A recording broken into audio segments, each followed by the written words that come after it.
Salam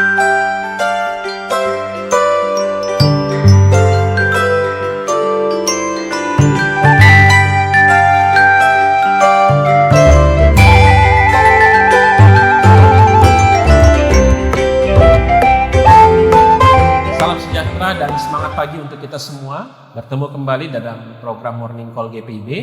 Kali ini bersama dengan saya Pendeta Christian Talutu, Ketua Majelis Jemaat GPIB Baskara Surabaya. Kita akan membaca dan merenungkan firman Tuhan. Namun sebelumnya mari kita bersatu di dalam doa. Terima kasih Bapa, Engkau menjaga kami dari malam hingga pagi hari ini. Kami akan mendengarkan firman-Mu. Bukalah hati kami, gerakan iman kami, dan biarlah kami bertindak sesuai dengan kehendak Tuhan. Amin. Mari kita membaca firman Tuhan hari ini yang terambil dari Amsal 17 ayat 16 sampai 17 yang mengatakan, apa gunanya uang di tangan orang bebal? Apakah untuk membeli hikmat sedangkan ia tidak berakal budi? Seorang sahabat mengasihi setiap waktu, seorang saudara dilahirkan untuk waktu susah. Demikianlah pembacaan firman Tuhan. Berbahagia adalah setiap kita yang tidak hanya menjadi pendengar namun pelaku firman Tuhan. Saudara, Bapak Ibu yang Tuhan Yesus kasih, kalau saya tanya untuk kita semua mana yang kita pilih dan suka, nikmat atau hikmat? Orang pasti akan memilih nikmat. Menikmati makanan, menikmati pemandangan, menikmati jalan-jalan, menikmati kekayaan dalam hidup yang ada.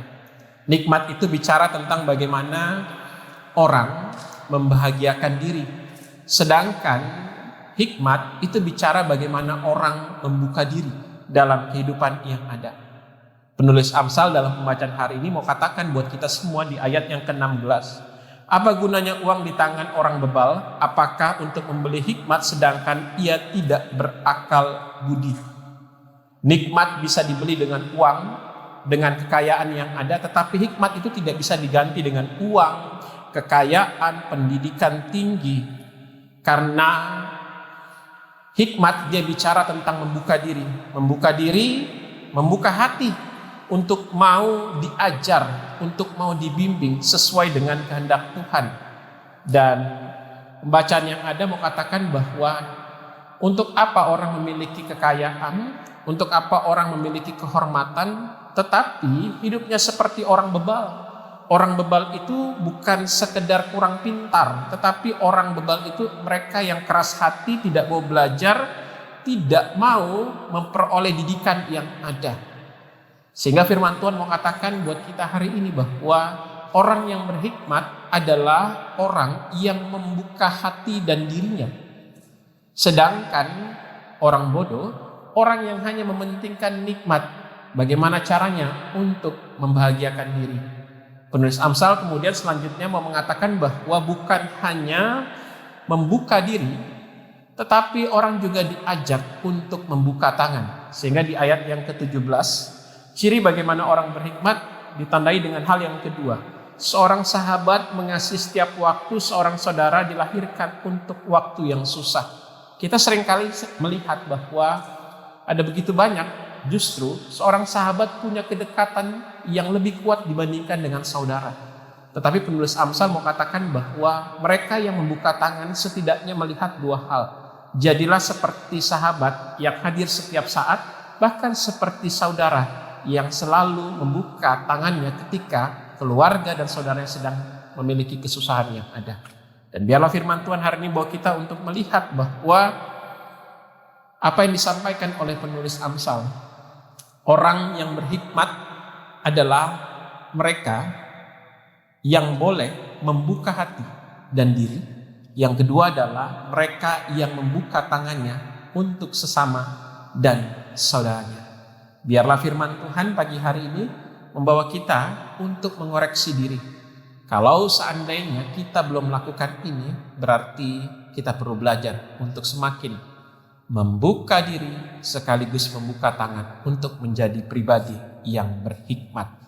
Dan biarlah firman Tuhan juga membawa kita untuk menyaksikan bahwa yang Tuhan butuhkan bukan hanya soal kata yang penuh dengan bijak, tetapi kita diajak untuk mau juga peduli terhadap sesama yang ada.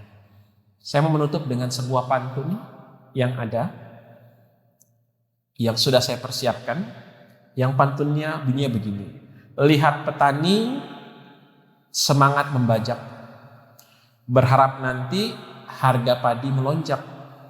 Setiap orang percaya akan meninggalkan jejak. Dia yang akan selalu dikenang ketika ia bijak. Bijaklah dan berhikmatlah dalam kehidupan yang Tuhan hadirkan dan percayakan. Amin. Mari kita berdoa. Terima kasih Bapa untuk firman yang boleh kami dengar. Biarlah itu menjadi kekuatan bagi kami sebagai orang percaya. Kami sadar bahwa kami punya uang, kami punya kekayaan, kami punya pendidikan, tetapi seringkali kami menolak untuk mau membuka diri kami, untuk mau dibentuk, diproses oleh Tuhan. Dan seringkali kami mampu untuk membuka diri, kami mampu untuk berdoa pada Tuhan, tetapi kami tidak mau membuka tangan kami untuk sesama kami. Biarlah kami menjadi sahabat dan saudara untuk orang-orang yang ada di sekitar kami.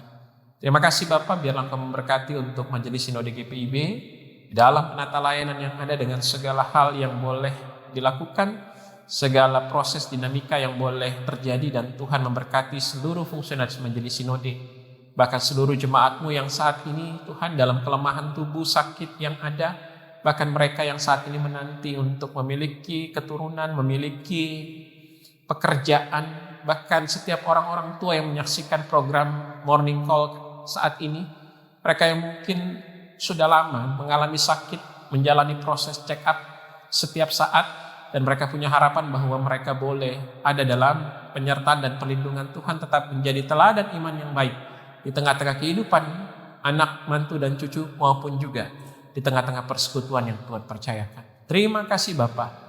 Ini doa kami, dan biarlah Bapa selagi kami masih Tuhan kasih kesempatan untuk ada menapaki hidup ini, mampukan kami jadi pribadi yang bijak. Bukan hanya lewat apa yang kami katakan, tetapi apa yang kami kerjakan untuk Tuhan dan sesama kami. Amin.